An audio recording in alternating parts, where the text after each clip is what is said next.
Hello and welcome.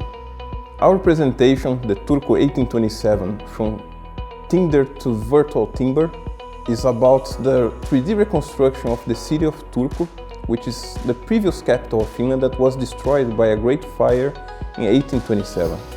In this presentation we will be talking about how the new museum in the city is going to use this material, especially the open source 3D files, and also how we managed to reconstruct the whole city in 3D from the documents and other references from the city, because the great majority of it was lost in the fires.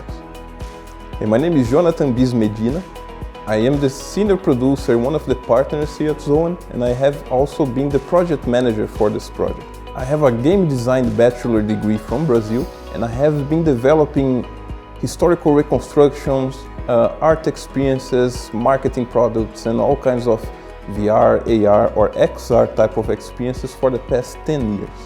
So before I talk about the actual project development, let's give the stage and share some words from Joanna to understand what the museum is and what's the goals of the project. I'm Joanna Kurt, and I work here in Turku, Finland, as a project director for Museum of History and the Future. And it's a museum that's not existing, not yet. Museum that we are planning and are going to implement here in Turku. There are a lot of very nice, very good museums in Turku. In a way, Turku is the oldest city in Finland. And of course, there's a lot of cultural heritage and very fine collections, both city-owned and also owned by private foundations, private museums. But we do not have a city history museum, a museum where city's history could be told and all the stories of Turku residents through times could be told. And because of that, we want to have the new museum. And when we've been planning the new museum, we've understood that Finland, as a leading country in future studies, is the right place to have a museum where history and the future are combined in museum contents, and where we can also look at history thinking about the choices we've made and what kind of consequences they have had, and also taking future skills as part of museum education and encouraging people to learn future skills and thinking about choices we are making now in contemporary times and what kind of consequences these choices have in future. And when we are doing the new museum, we've also wanted on the way towards the new museum to do concrete things. And one of these concrete projects we have had is Turku 1827. So Turku as a city is a medieval city. It's almost 800 years old. And like I said, the oldest city in Finland. But there was a great fire that destroyed most of the city center in 1827. And this kind of idea of lost city, destroyed city, is something that we wanted to address in Turku 1827. So we've been doing a lot of research with Panu Savolainen and with our own researchers about how the city was. And based on this research information, then have the 3D model of 1827 during summertime, just before the Great Fire happened. So we want to showcase for our local people what the new technologies enable us to do, what museums could be and can be when using new approaches to research and new approaches of displaying the results of research. And of course, it's fun, it can be gamified, it can be immersive experience. In a way, Turku 1827 is kind of a clay that can be used to make very many different products for our audiences. Turku 1827 also enables us to do different types of cooperations, to have new kind of openings in doing things together with others. So we do hope that the 1827 material will be used by companies, maybe making new games out of this material, but also by citizens, residents. We want encourage people to build their own Turku using the kind of a blocks 1827 gives them. And of course we can use this material in our own museum educational program. We can have hackathons, we can have different courses where people do coding using these 3D models as material for doing something new type of things. So we hope that other people and other companies, other stakeholders, everyone who is interested will use the material. So we are giving it for free for everyone who is interested, and we are not putting any restrictions on how the material will be used. So the idea to have zombies or vampires or aliens walking around or fighting in Turku 1827 is totally okay for us. When we started Turku 1827, it was a good idea, and it was an idea that was based in an exhibition we did 2011 with Science Center Heureka. And for that exhibition, we researched area around the old Great Square and the city center that was in 1827 or before 1827.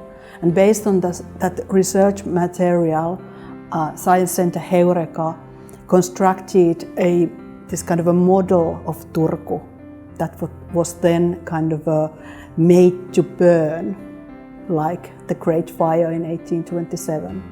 But then later on, after 5 years, 6 years, we started talking about that we should do something with that research work.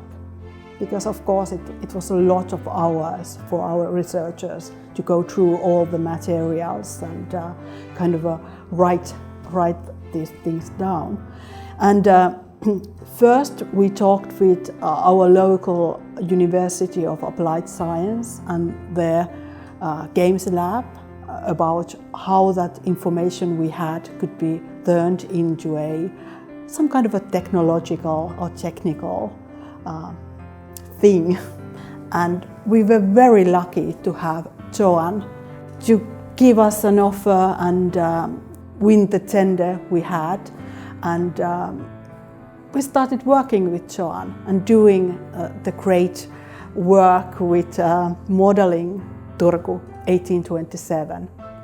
And it has been, from our perspective, working with Zoan and with outside experts, Panu Savolainen, who has been doing the research and furthering the information we had. It has been very smooth operation, smoothly forward-going project and a very, very enjoyable project for us. It's really hard to imagine what a city looked like, how people were living and what the cityscape, city environment really looked like, how it was. And this has been a great project in that way that we can kind of visualize or have a more concrete visualized cityscape and really see how the city was. And of course, it's always a surprise to have the research turned into pictures and turned into 3D environments.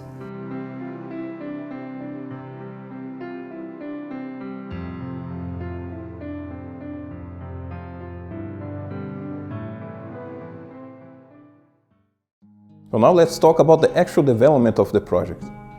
Starting with the research, one of the main challenges we had was actually to acquire or reach out to some materials that could give us enough visual references of how the city used to look like. Because of the Great Fire that destroyed the city, many of the documents, paintings or any other visual representations of the city were lost.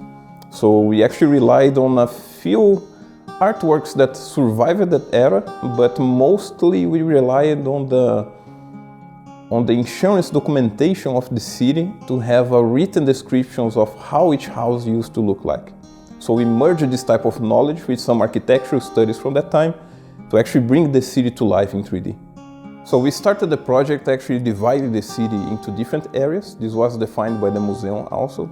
Because we are talking about a large city, especially considering that it used to be the capital of the country, it's actually hard to reconstruct the entirety of the city in high level of details or have like this video game-like experience where you can go to every street possible. So the project was actually split into different areas, and each one of them had their own significance for the history of the city, especially given the period of the Great Fire in 1827. And this kind of facilitated also our development because we could actually focus in specific details first, and as we developed the projects, we could start complementing the other areas that were not necessarily unimportant, but they weren't as prioritary or as important as those previously chosen areas of the project. So to reconstruct the cities in 3D, we had to create 3D models of all of the buildings that were chosen. For this, we relied in the research material that was previously described, but also for some buildings, especially in the Bonnevier Theater, we actually had to imagine or reimagine how the theater used to look like. Because there is no visual representations of it, only some documentations and some researches made about the theater, we actually tried to compose the interior of the building based on other buildings that survived the fire. So the Bonnevier Theater is a little bit out of the curve when compared to the rest of the scope of the project, because the other parts we are focusing more on the exterior of the buildings, but the Bonnevier is actually the only building that we have done the insides. So it actually added like a new level of complexity to the development, but that in the end it kind of was complemented by everything that we learned previously by doing the other parts of the town. One of the main goals of the 3D buildings was actually to prepare all of this material to be ready to be part of an open source library. And that presented a lot of unique challenges as well, also because of the state of the technology, because it's constantly evolving and evolving quite fast. There isn't still like a universal approach to create 3D buildings or to create 3D files that will be compatible with anything. So what we tried to do was to actually find a middle ground there, that we could have both enough optimization of the buildings, so we can guarantee that they will run into different devices, they can be used for different purposes, but also try to have quite of a reasonable or a high level visual quality for them. So we are not talking exactly of doing like this extremely low poly or extremely optimized building, but we are also not talking about doing the most realistic one that you can see, like all the tiny screws on the walls and things like that. So we are somewhere in the middle there. So with all of this in mind, another main challenge we had was the amount of buildings that we needed to reconstruct. We have done a little bit more than 250 different plots, unique plots of the city. Each one of them sometimes with more than a single building, so we are talking about possibly 1,000 different buildings in the city. And we had some challenges on how not only to create this based on the reference, but also how to compose and validate these when creating the 3D city. So when dealing with a large amount of buildings to reconstruct in 3D, we faced the challenge also on how we compose this together. You know, how could we understand that this is what the city felt like? And at some point the team decided to migrate from these more conventional 3D softwares to do the preview of the city and start using the Unreal Engine 4 at the time to actually create a virtual maquette of the city. And that actually sped up a lot not only the visual development, but also the historical validation of the project. Because as we finalized the 3D modeling of the buildings, we could actually put them into place and understand the whole context of where they belong. You know, if the architectural style was making sense to the neighborhood, or for example, should this fancy neighborhood have this more poor type of house, or should the color of the house be this way because this is how people used to live back then and this is the type of paints they could afford.